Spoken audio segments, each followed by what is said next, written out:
गुजरात से ताल्लुक रखने वाले घराल खानदान के सपूत एमपी चौधरी खालिद असगर घराल की क़यादत में टांडा में chief of army staff general Syed Asim Munir और पाक फौज के हक में रैली निकाली गई, जिसमें सैकड़ों मोटरसाइकिल और गाड़ियों समेत हजारों अफराद ने शिरकत की। पाक फौज के साथ मुकम्मल यकजहती का इज़हार और पाक फौज के शाना बशाना बॉर्डर पर लड़ने का अहद किया। पाक फौज के हक में पाकिस्तान जिंदाबाद के नारे लगाए। मोदी को दो टोक जवाब दिया। मोदी, तुमने रात की तारीकी में मुस्तलाना हरकत करके पाकिस्तान पर हमला किया है, फिर भी तुम्हारे 5 तैयारे हमने मार गिराए, जिन पर तुम्हें बड़ा नाज है। हम इंशाअल्लाह दिन के उजाले में इंडिया के अंदर तुम्हें घुसकर मारेंगे। मोदी, ये पाकिस्तानी कौम का जोश जज्बा देख लो, ये तुम्हारे मिसाइलों से डरने वाले नहीं हैं।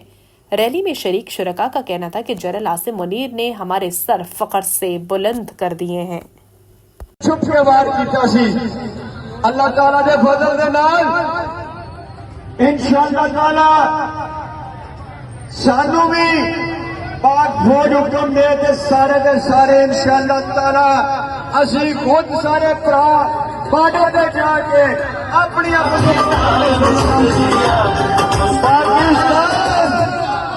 पाकिस्तान पाक फौज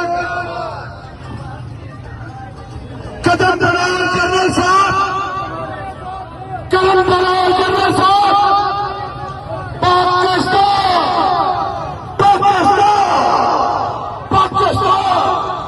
पाकिस्तान का मतलब क्या?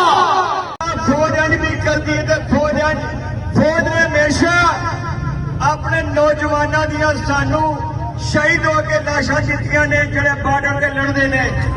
मैं उन्हां मावां नूं उन्हां पिओवां नूं सलाम करना जिहड़े फौज फिर भी कहते हैं कि असीं एक फौज पुत्तर होया ते फिर भी फौज नूं जाना ते अपने मुल्क ते कुर्बान करना।